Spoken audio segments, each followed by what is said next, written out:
Good morning all of you. मैं Ghanshyam Dodiya, Gurugram teachers training college Chak 5 BLM Shri Vijaynagar के इस यूट्यूब चैनल में आपका स्वागत करता हूँ। आज हम B.Ed सेकेंड ईयर इतिहास शिक्षण, इसके अंतर्गत आज का जो हमारा टॉपिक रहेगा वह है इकाई योजना व दैनिक पाठ योजना में अंतर। इकाई योजना व पाठ योजना में अंतर की जानकारी प्राप्त करेंगे। इससे पिछले वीडियो में हमने इकाई योजना व दैनिक पाठ योजना के बारे में जानकारी जो है विस्तृत रूप से प्राप्त कर ली थी। तो इकाई योजना व दैनिक पाठ योजना में अंतर करने से पूर्व एक बार हम इकाई योजना के महत्व के बारे में जानकारी प्राप्त करते हैं। इकाई योजना जिसमें कि पाठ्यक्रम को इकाइयों में बांटते हुए प्रकरण को स्पष्ट किया जाता है। इकाइयों में बांटने के पश्चात जो टॉपिक लिया जाता है उसके संबंध में जो जानकारी है छात्रों को प्रदान की जाती है, जिससे कि उनका जो अधिगम स्तर है वह उच्च होता है। जैसा कि हैरम ने बताया कि इकाई जो है किसी विषय का एक बड़ा उपभाग होता है जिसका एक मूल सिद्धांत होता है। इस सिद्धांत के अनुसार छात्र क्रियाओं का इस प्रकार से नियोजन करता है कि उन्हें महत्वपूर्ण अनुभवों की प्राप्ति हो सके। इसी प्रकार जो राष्ट्रीय शैक्षिक अनुसंधान एवं प्रशिक्षण परिषद, इनके अनुसार इकाई योजना की जो परिभाषा थी वो इस प्रकार से दी गई, जैसे कि जो इकाई है एक निर्देशात्मक युक्ति है जो कि छात्रों को समवेत रूप में ज्ञान प्रदान करती है। इस प्रकार जो किसी भी शिक्षण विषय के पाठ्यक्रम को सरल सुगम बनाने के लिए एक शिक्षक के द्वारा इकाइयों और उप इकाइयों में इसका विभाजन कर लिया जाता है और फिर उसके अनुसार ही शिक्षण कार्य करवाया जाता है। इकाई योजना का महत्व कुछ इस प्रकार से है कि दैनिक पाठ योजना में कितनी विषय वस्तु रखनी होती है। दैनिक पाठ योजना में कितनी विषय वस्तु रखनी होती है और उसे किस प्रकार से प्रस्तुत करना है, इस हेतु इकाई योजना जो है आधार का कार्य करती है। दैनिक पाठ योजना में कितनी विषय वस्तु रखनी है और उसे किस प्रकार से प्रस्तुत करना होता है, इस हेतु इकाई जो योजना है वह आधार का कार्य प्रदान करती है। इसी प्रकार इकाई योजना ही यह निश्चित करती है कि संपूर्ण इकाई के शिक्षण के माध्यम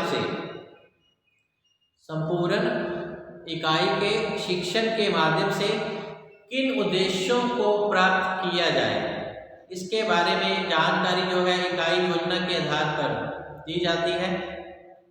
इसी प्रकार इकाई योजना में यह भी लिखा होता है, इकाई योजना में यह भी लिखा होता है कि अध्यापक जो है किन किन शिक्षण विधियों का प्रयोग करेगा, अर्थात किन किन शिक्षण विधियों को काम में लेते हुए छात्रों को अधिगम करवाया जाएगा। तो इतिहास शिक्षण की अनेक विधियां हैं। प्रयोजना विधि, समस्या समाधान विधि, शैक्षिक पर्यटन विधि मुख्य विधियां हैं। इसके आधार पर छात्रों को शिक्षण कार्य करवाया जाता है और इतिहास विषय को सरल और रोचक बनाते हुए छात्रों में इसकी प्रति रुचि उत्पन्न की जाती है। इसी प्रकार इकाई योजना में यह भी निर्धारित करती है, इकाई योजना यह भी निर्धारित करती है कि शिक्षण को सरल व प्रभावशाली बनाने के लिए कौन कौन सी सामग्री का प्रयोग किया जाए। इसके अलावा 6 नंबर जो है, इकाई योजना में अध्यापक व छात्र दोनों की ही क्रियाओं को लिखा जाता है। इकाई योजना में अध्यापक व छात्र दोनों की ही क्रियाओं को लिखा जाता है, अर्थात शिक्षक के द्वारा जो अधिगम कार्य करवाया जाता है, चाहे वह किसी भी युक्ति से करवाया गया हो, श्यामपट्ट के माध्यम से या फिर बोलकर, वो छात्र जो है अध्यापक द्वारा दिए गए व्याख्यान को अपनी पुस्तिका में उसे नोट करता है। इससे अध्यापक और छात्र दोनों ही क्रियाशील रहकर कार्य करते हैं। इसी प्रकार इकाई योजना में यह निश्चित किया जाता है, इकाई योजना में यह निश्चित किया जाता है कि इकाई के शिक्षण एवं छात्रों के अधिगम का मूल्यांकन किस प्रकार से किया जाए। इकाई योजना में यह निश्चित किया जाता है कि इकाई के शिक्षण एवं छात्रों के अधिगम का मूल्यांकन किस प्रकार से किया जाए, इसमें यह निर्धारित किया जाता है। इसके अलावा इकाई योजना को प्रभावशाली बनाने के लिए किन किन बातों को ध्यान में रखना चाहिए, आइए इसके बारे में जानकारी प्राप्त करते हैं। इकाई योजना को प्रभावशाली बनाने के लिए सर्वप्रथम तो इकाई योजना छात्रों की योग्यता और आवश्यकता के अनुरूप ही होनी चाहिए। इकाई योजना छात्रों की योग्यता व आवश्यकता के ही अनुरूप होनी चाहिए। दूसरी बात, छात्रों के स्तर का भी ध्यान रखा जाना चाहिए कि छात्र का मानसिक स्तर किस प्रकार का है और उसे किस प्रकार से अधिगम करवाया जाए और किस प्रकार से छात्रों की मानसिक और योग्यता को ध्यान में रखते हुए किन शिक्षण विधियों का प्रयोग किया जाए तथा पाठ्यक्रम सहगामी क्रियाओं का आयोजन करवाया जाए। इसी प्रकार इकाई योजना जो है समन्वय के सिद्धांत पर आधारित होनी चाहिए। इकाई योजना समन्वय के सिद्धांत पर आधारित होनी चाहिए। इसके अलावा योजना का जो निर्माण है इस प्रकार से करना चाहिए कि अध्यापक व छात्र के जो संबंध है प्रगाढ़ हो, मजबूत हो तथा उनमें आपसी तालमेल बना रहे। शिक्षक द्वारा जो भी अधिगम करवाया जाए, छात्र उसे रुचिपूर्वक उस ज्ञान को ग्रहण करे, जिससे कि उनका अधिगम स्तर उच्च हो पाए। इसके अलावा छात्रों की योग्यता का मूल्यांकन करने की भी व्यवस्था होनी चाहिए।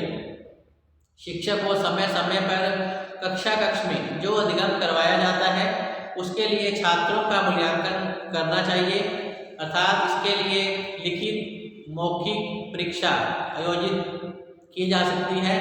ये परीक्षा अति लघुतरात्मक या निबंधात्मक रूप से करवाई जा सकती है।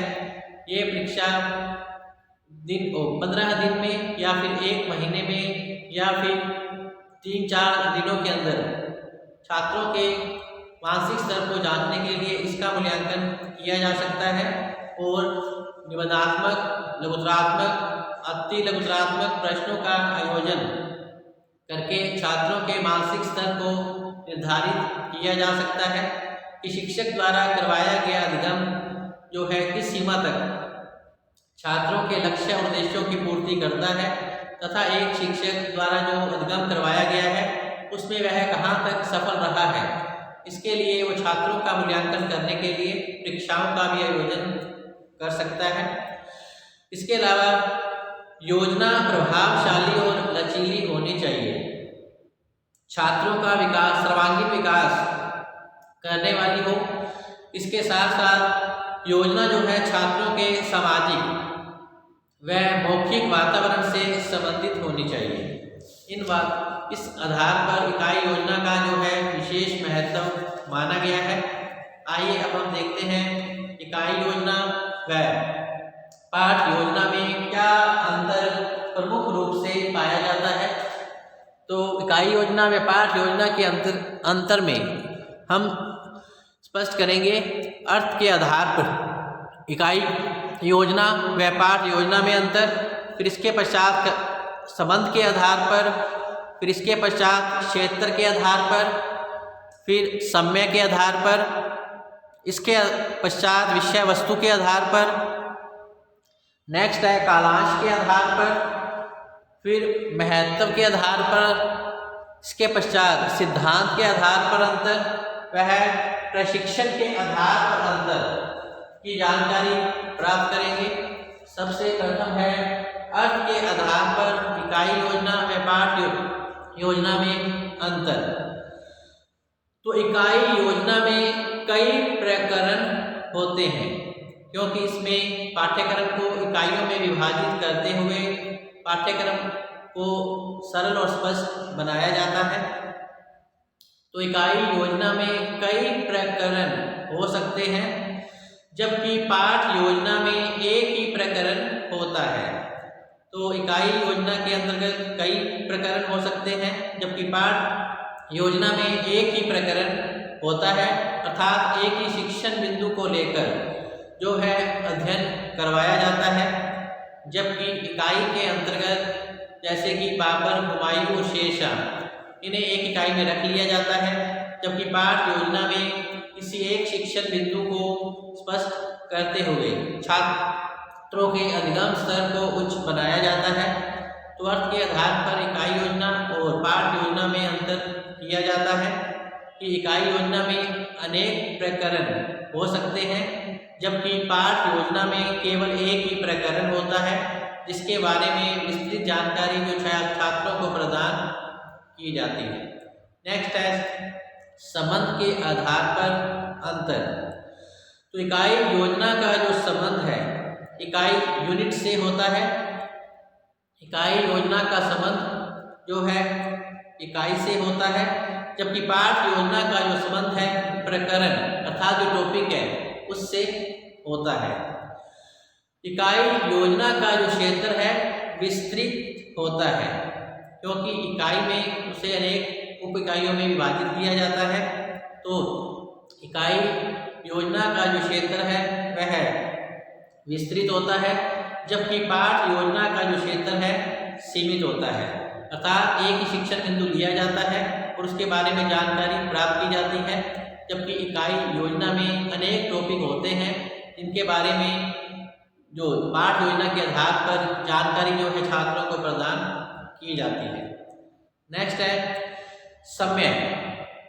जो इकाई योजना में पाठ योजना से पूर्व ही इसे स्पष्ट कर लिया जाता है, जबकि पाठ योजना को इकाई योजना बनाने के पश्चात ही स्पष्ट किया जाता है।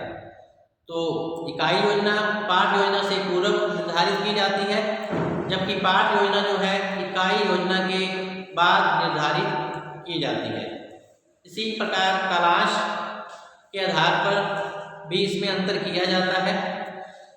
तो इसमें इकाई योजना के अंतर्गत एक से अधिक कालांश होते हैं, क्योंकि इकाई में अनेक प्रकरण होते हैं, जिन्हें स्पष्ट करने के लिए अनेक कालांशों की आवश्यकता पड़ती है। जबकि पाठ योजना में एक ही कालांश होता है, अर्थात 30 से 35 मिनट इसका समय निर्धारित होता है। 30-35 मिनट की पाठ योजना का निर्माण कर छात्रों को विषय वस्तु के बारे में महत्वपूर्ण जानकारी प्रदान की जाती है। अतः कालांश जो है इकाई योजना में अनेक कालांश होते हैं, जबकि पाठ योजना के अंतर्गत एक ही कालांश 30 या 35 मिनट की निर्धारित अवधि में ही प्रकरण को पूरा करना होता है और इसकी जो जानकारी है छात्रों को प्रदान की जाती है। इसी प्रकार महत्व के आधार पर भी इसमें अंतर किया जाता है। तो महत्व के आधार पर इकाई योजना के अंतर्गत विषय वस्तु के संगठन को अधिक महत्व दिया जाता है। इकाई योजना के अंतर्गत विषय वस्तु के संगठन को अधिक महत्व प्रदान किया जाता है, जबकि पाठ योजना में पाठ के प्रस्तुतिकरण को अधिक महत्व नहीं दिया जाता। इकाई योजना में विषय वस्तु के संगठन को अधिक महत्व प्रदान किया जाता है, जबकि पाठ योजना में पाठ के प्रस्तुतिकरण को अधिक महत्व प्रदान नहीं किया जाता। इसी प्रकार सिद्धांत के आधार पर भी अंतर स्पष्ट किया गया है इकाई योजना और पाठ योजना में। तो सिद्धांत के आधार पर अंतर इस प्रकार है, जैसा कि इकाई योजना के अंतर्गत संपूर्ण से अंश की ओर पाठ्यक्रम प्रकरण निर्धारित होता है।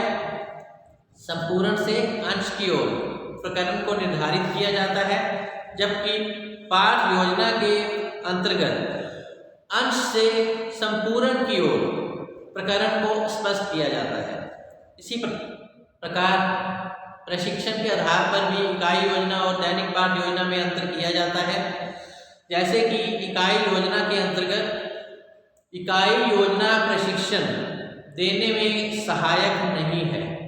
इकाई योजना प्रशिक्षण देने में सहायक नहीं है, क्योंकि इसमें जो पाठ्यक्रम को इकाइयों में सिर्फ विभाजित किया जाता है, जबकि पाठ योजना के अंतर्गत जो है प्रशिक्षण संभव है, क्योंकि जो पाठ्यक्रम इकाइयों में विभाजित है उन इकाइयों में से एक प्रकरण को लेकर दैनिक पाठ योजना तैयार की जाती है, अर्थात इससे एक अध्यापक को प्रशिक्षण प्राप्त होता है और उसके अनुभव में वृद्धि होती है। तो इस प्रकार इकाई योजना प्रशिक्षण देने में सहायक नहीं है, जबकि जो पाठ योजना है वह इसमें जो प्रशिक्षण है वो संभव है। तो इस प्रकार इकाई योजना और दैनिक पाठ योजना में जो अंतर है यही समाप्त होता है। कल हम फिर से हाजिर होंगे नए टॉपिक के साथ। यह टॉपिक जो है पाठ्यक्रम से संबंधित रहेगा। पाठ्यक्रम निर्माण के आधार और इसके प्रमुख सिद्धांत क्या है, इसके बारे में जानकारी कल प्राप्त करेंगे। तब तक आप घर पे रहें, सुरक्षित रहें, पढ़ते रहें। धन्यवाद।